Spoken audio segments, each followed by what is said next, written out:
Mes ginsimės iki paskutinės minutės. Mes ginsim savo radiją ir televiziją. Ta naktį buvo paleisti 7 šūviai į Lietuvos laisvę ir nepriklausomybę. 40 dienų paieškų pagaliau surasta dingusi Vajagų šeima. 2 million residents of the Baltic states linked hands to protest not only what happened 50 years ago, but to send a message of defiance.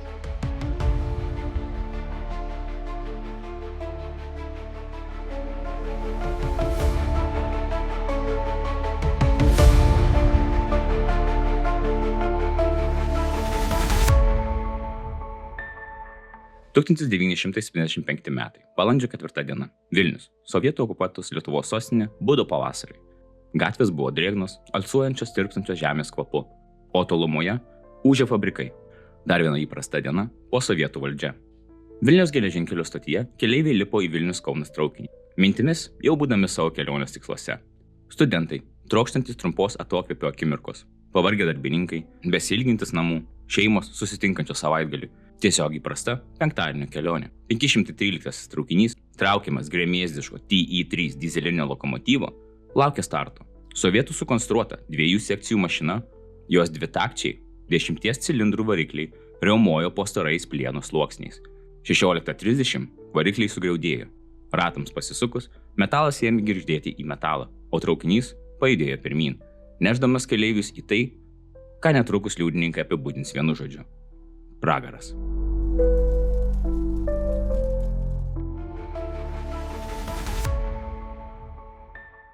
Traukinį sudarė 4 keleiviniai vagonai, sukurti ne komfortui, o efektyvumui. Sovietiniai traukiniai dažniausiai veždavo Plačart 3 klasės atvirus miegamuosius ir Opčiš bendros klasės sėdimus vagonus, kuriuose būdavo suspaudžiama kuo daugiau keleivių.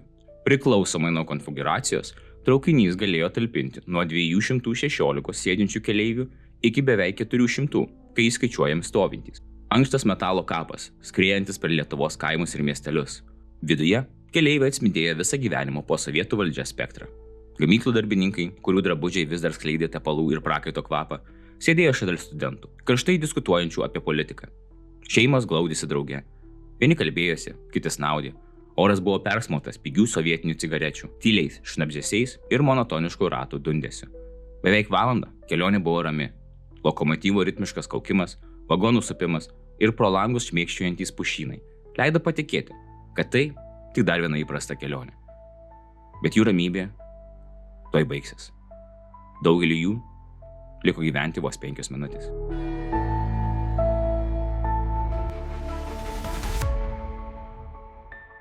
Ta lemtinga diena Kauno gydytoja Nijolė Sakalauskaitė vyko namo iš Vilniaus universiteto. Pavėlavusi į ankstesnį traukinį, ji laukė kito Vilniaus geležinkelio stotyje. Galiausiai, popietį artėjant į pabaigą, atvyko dyzelinis traukinys su užsakymšas keleivių. Nijolė įlipo į antrąjį vagoną nuo lokomotyvo. Prisimenu, kai įlipau į vidų, danguje sužibo keistas blyksnis. Vėliau pasakoja ji. Tamsus debesis, kuris atrodė ne vietoj. Tuomet ji dar nežinojo, kad būtent jis persekios jos atmintį. Iki pat žaslių, ji tyliai skaitė populiarų žurnalą Švyturys. Traukinys, skriedamas beveik 70 km/h greičiu, artėjo prie Žaslių stoties. Perono žibintai mirgėjo, nesuvokdami artėjančios katastrofos. Stoties darbuotojai, pripratę pro šalį lekiančių traukinių, nekreipė dėmesio. Vagonuose pokalbiai tęsėsi. Kai kurie ramus, kai kurie gyvesni, bet nei vienas keleivis nežinojo, kad jų likimas jau buvo nuspręstas už juos. Priekyje, ant pagrindinio kelio, nejudėdamas stovėjo kuro cisternos vagonas. Jo ten būti neturėjo. Prekinis traukinys, numeris 2719, buvo anksčiau nukreiptas į šalutinį kelią, kad praleistų greitesnį keleivinį traukinį. Tačiau viena lemtinga klaida, vienas neapsižiūrėjimas.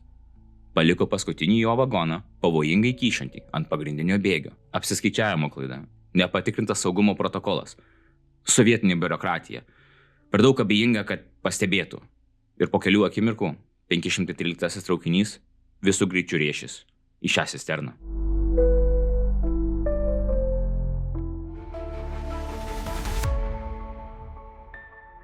Nebuvo laiko sustoti. Nebuvo galimybės išvengti. Metalas susitiko su metalu, kurtinančiu trenksmu. Žemė sudrebėjo nuo smūgio. Degalų cisterna neatlaikė susidūrimo jėgos. Plieninė konstrukcija plyšo it popierius. Ir tada ugnis. Akinantis sprogimas perskrodė vakaro dangų, paskandindamas traukinį, pragariškoje ugnyje liepsnas siautė tarp nuolaižų, veržėsi per vagonus, lyg būtų būtybė, paversdamos sėdynės, bagažą ir žmonės pelenais. Naktis nušvito šiurpą keliančių švytėjimų, ilgais šešėliais metančius, išsikraipiusius plieno likučius ir sudužusius tikslus. Grįš namo. Žasliai per akimirką pavirto pragaru. Įranga sugedo. Pamačiau cisterną tik tada, kai ji buvo visai arti, tiesiai prieš mane. Katastrofos išvengti nebuvo įmanoma. Vėliau pasakojo traukinio mašinistas. Jis išgyveno, tačiau neteko kelių pirštų sprogimo metu. Pirmieji 3 vagonai patyrė didžiausią smūgį. Lokomotyvas ir pirmasis keleivinis vagonas nuvirto nuo bėgių, o trečiasis tiesiog prisilydė prie liepsnojančios cisternos, atsidurdamas pragariškoje ugnyje. Langai išdužo nuo sprogimo bangos, stiklo šukės lėkė į visas puses. Karštis iškraipė duris, užrakindamas keleivius. Viduje įsivyravo chaosas. Iškart pasigirdo rinksmai. Degame! Sakalauskaitė, sugriebusi rūkstantį paltą į rankinę, iššoko pro atviras duris. Ji prisimena įsigelbėjusius, kuriuos liepsnos jau buvo apėmusios. Jų sintetinių paltų audiniai lydėsi ir įsigėrė į odą, tapdami jos dalimi. Kai kurie bandė plėšti duris, kiti daužė langus plikom rankom, akmenimis, bet karštis buvo toks didelis, kad iškraipė rėmus, įkalindamas daugelį jų liepsnoje. Kai sustojo prie nedidelio pastato ir atsigręžė atgal, priekiniai vagonai jau liepsnojo, prisimena jie. Sakalauskaitė stovėjo ten, sukaustytas šoko, kol galiausiai nusekė paskui kitus išgyvenusius, bėgančius keliu. Juodi limuzinai, tikriausiai valstybės ar saugumo pareigūnai, skubėjo per laukus. Iš išorės žmonės galėjo tik bejėgiškai stebėti. Girdėjosi traškėjimas ir ugnies riaumojimas. Kažkas bandė akmenimis daužyti langus, kiti daužė juos iš vidaus. Net tie, kuriem pavyko ištrūkti, atrodė siaubingai. Kai kurie buvo be striukių, kai kurių plaukai apdegė, kitų rankos nudegintos. Moterų pėdkelnės buvo tiesiog ištirpusios nuo karščio, prisiminė vienas to įvykio liudininkų.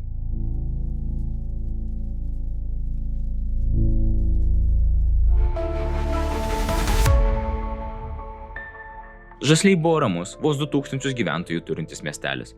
Tačiau tą naktį nemiegojo niekas. Sprogimo garsas buvo girdimas už daugelio kilometrų, o danguje liepsnojo kraujo raudonumo spalva, lyg saulė būtų patekėjusi antrą kartą. Oras buvo patvinkęs tirštais dūmais, degančio metalo, svilėsio ir dizelino tvaiku. Žmonės bėgo link katastrofos.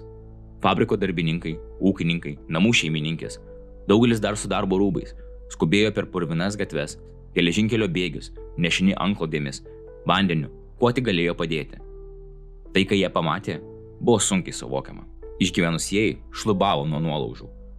Jų drabužiai vis dar smilko, oda juodavo nuo nudegimų. Kai kurie susmuko nuo skausmų, jų balsai jau per silpni rėkti, kitiems ištrūkti nepavyko. Žmonės degė gyvi, jų riksmai mane persekioja iki šiol, pasakojo liudininkas. Gelbėtojai traukė kūnus, bet oda tiesiog luposi nuo jų rankų. Žaslių medžio apdirbimo fabriko darbininkai skubėjo padėti. Kai nėščios moters ranka buvo įstrigusi po nuolaužomis, vietiniai sugebėjo išplėšti metalą ir ją išlaisvinti. Motinas mėgino išmesti savo vaikus pro langus. Studentai gelbėjo muzikos instrumentus. Karštis buvo toks nepakeliamas, kad prie arčiausiai degalų cisternos esančio vagonų niekas negalėjo net prisiartinti. Vietos gyventojas Teodoras Romanovas vadovavo gelbėjimo darbams. Jis stabdė autobusus ir nukreipė juos nudegusiems keleiviams gabenti į ligonines. Jo žmona, Bronė, vietinės pirmos pagalbos stoties vedėja, dirbo be poilsio, tvarsčiodama išgyvenusiuosius patalynę, kurią atsinešė tiesiog iš savo namų. Nepaisant siaubo, niekas nemirė pirmosios pagalbos punkte. Visi kritinės būklės sužeistieji buvo laiku nugabenti į ligoninę. Kaišiadorių centrinės ligoninės gydytojas Jonas Novikas pats buvo tarp keleivių, bet iškart įsitraukė į gelbėjimo darbus. Per pirmąją valandą į Kaišiadorių ligoninę buvo nugabenta apie 80 nudegusių žmonių.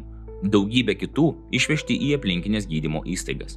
Trečias vagonas, visiškai sunaikintas liepsnų, pasiglemžė visus keleivius. Nebuvo rasta nei vieno nesunaikinto kūno, tik pelenai ir suanglėję žmonių likučiai.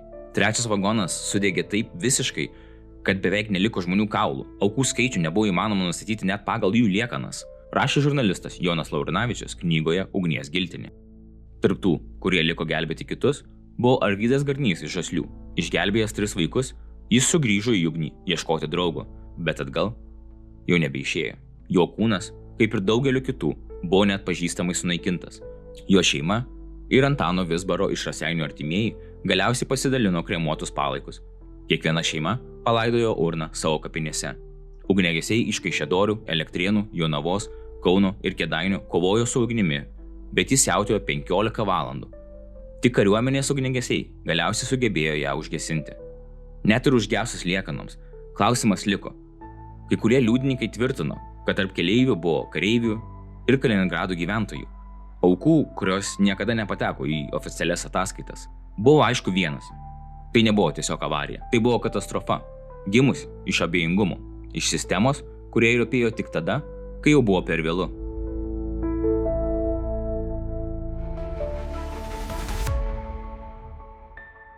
Tarp to lemtingo traukinio keleivių buvo Kauno aktorius ir režisierius Mamertas Karklelis, kuris, nepaisant visko, išgyveno pragariškai į gaisrą. Jo žmona, aktorė Danguolė Baukaitė Karklienė, vėliau pasakojo, kad jis grįžinėjo namo iš Vilniaus televizijos studijos kartu su architektu Mildažiu. Karklelis patyrė sunkius nudegimus, tačiau jo natūralaus pluošto drabužiai, netikėtas gelbėtojas, padėjo jam išvengti liepsnų. Skubiai nuvežtas gydytis į Kauną, jis pats sugebėjo paskambinti namo. Kai žmona pakėlė ragelį, ji dar nesuvokė situacijos rimtumo. Karklelis sėdėjo antrame vagone, populiariame pasirinkime tarp įprastų Kauno Vilniaus maršruto keleivių. Deja, iš šio vagono išsigelbėjo vos keli žmonės. Tarp tų, kurie kaip manoma žuvo, buvo Kauno muzikinio teatro baleto artisto Ava Liulio žmona. Vyras savo žmoną atpažino tik iš vestuvinio žiedo. Taip pat žuvo Rima Povilionytė, nepriklausomo akto signataro Vidmanto Povilionio sesuo. Jis skubėjo namo iš Vilniaus universiteto, kad pasirūpintų sergančiais tėvais, kai įvyko katastrofa. Liepsnus pasiglemžė ir Aldona Griniūtė Žukauskienė, susijusią su Lietuvos prezidentu Kazimieru Grinium. Kaip rašė J. Laurinavičius, jos palaikai buvo atpažinti tik pagal monogramuotą riešinį laikrodį. Jos vyras, kuris keliavo kartu, išgyveno. Tarp aukų buvo Kęstutis Babenskas, tuometinio Politechnikos instituto, dabar Kauno technologijos universiteto arba KTU studentas, Gintautas Masaitis, to paties instituto dėstytojas, ir Juozas Antanavičius, tuometinio istorijos muziejaus, dabar karo muziejaus darbuotojas. Masaitis ir Antanavičius žuvo mėgindami gelbėti kitus keleivius. Nijolė Sakalauskaitė, grįžusi namo, buvo neatpažįstama net savo motinai. Ji buvo taip smarkiai apdegusi, kad kepurė visiškai sudegė, palikdama tik skarelę. Savaitę jį praleido namuose, kankindama košmarų, o tos dienos siaubas įsirėžė jos atmintyje amžiams. Net dabar jį pripažįsta, bijau lipti į traukinį, nors norėčiau kada nors išbandyti naująjį reisą į Vilnių.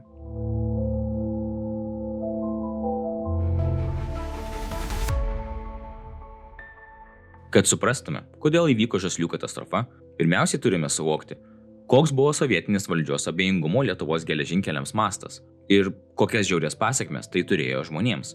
Prieš sovietų okupaciją Lietuva turėjo gerai išvystytą geležinkelių tinklą, kuris veikė efektyviai ir atitiko europinius standartus.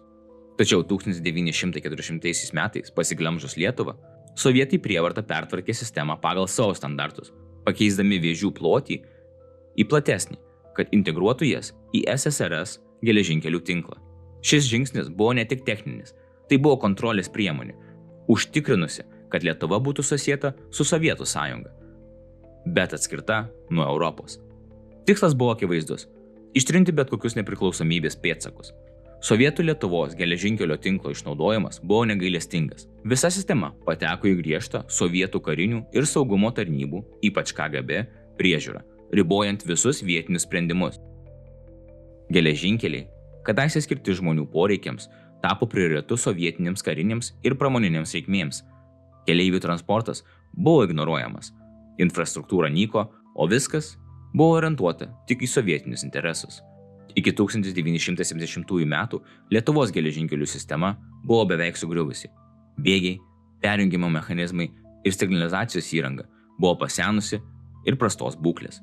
O sovietų valdžia neturėjo jokių interesų atnaujinti ar prižiūrėti stočių. Lokomotyvai buvo eksploatuojami gerokai ilgiau nei jų numatytas tarnavimo laikas, o saugos priemonės, tokios kaip geležinkelio perjungikliai, dažnai veikė su gedimais. Tačiau didžiausias trūkumas buvo tas, kad krovininiai ir keleiviniai traukiniai dalinosi tais pačiais bėgiais, bet tinkamų saugumo priemonių. Po katastrofos sovietų valdžia ėmėsi desperatiškų kaltųjų paieškų, tačiau ne tam, kad išspręstų esminės problemas, o tam, kad rastų atpirkimo ožius. Tyrėjai greitai apkaltino geležinkelių dispečerį Stasį Urbanavičių ir kelio prižiūrėtoją Motiejų Šišką, paskelbdami juos atsakingais už tragediją. Oficiali ataskaita buvo lakoniška, kaip ir tikėtasi, reiškianti užuojautą, bet neatskleidžianti tikrų katastrofos priežasčių. Per kelias dienas buvo paskelbtos bausmės. Urbanavičius buvo nuteistas 13 metų, Šiškas 3 metams kalėjimo. Tačiau tiesa buvo kur kas sudėtingesnė. Signalinės sistemos gedimas nesuteikė jiems reikalingos informacijos apie krovininio traukinio buvimą ant veikiančių bėgių. Geležinkelio darbuotojai kreipėsi dėl malonės ir po 7 metų Urbanavičius buvo paleistas, bet jis turėjo atlyginti didelę žalą, o jo atlyginimas buvo sumažintas. Kas nutiko Šiškui po bausmės atlikimo, liko nežinoma. Informacija pasimetusi sovietinėje biurokratijoje. Kai Lietuva 1990 metais atgavo nepriklausomybę, pradėjo iškėti tikrieji katastrofos mastai. Oficialus žuvusiųjų skaičius buvo gerokai per mažas, bent 20 žmonių. Liudininkai teigia, kad aukų galėjo būti dar daugiau. Vien Vilniaus ligoninėje buvo užregistruota 80 nukentėjusių, o daugelis kitų buvo išgabenti į skirtingas gydymo įstaigas. Galiausiai 1991 metais katastrofos vietoje buvo pastatytas medinis paminklas, kurį sukūrė vietinis meistras Vidmantas Kapačiūnas. Jis buvo skirtas žuvusių atminimui. Buvo išleistas įvykius dokumentuojantis leidinys, o spaudoje ėmėsi rodyti straipsniai atskleidžiantis tragediją, kurią sovietų valdžia taip ilgai stengiasi nuslėpti.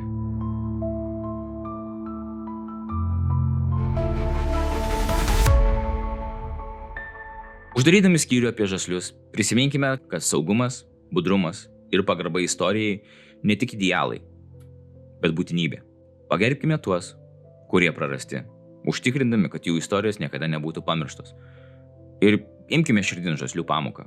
Ačiū, kad žiūrėjote. Jeigu jums patiko šitas video, kodėl nepaspaudžius like, palikus komentaro ar užsiprenumeravus kanalo. Tikiuosi susitikti su jumis kitais kartais. Ir šiandien sakau, viso gero.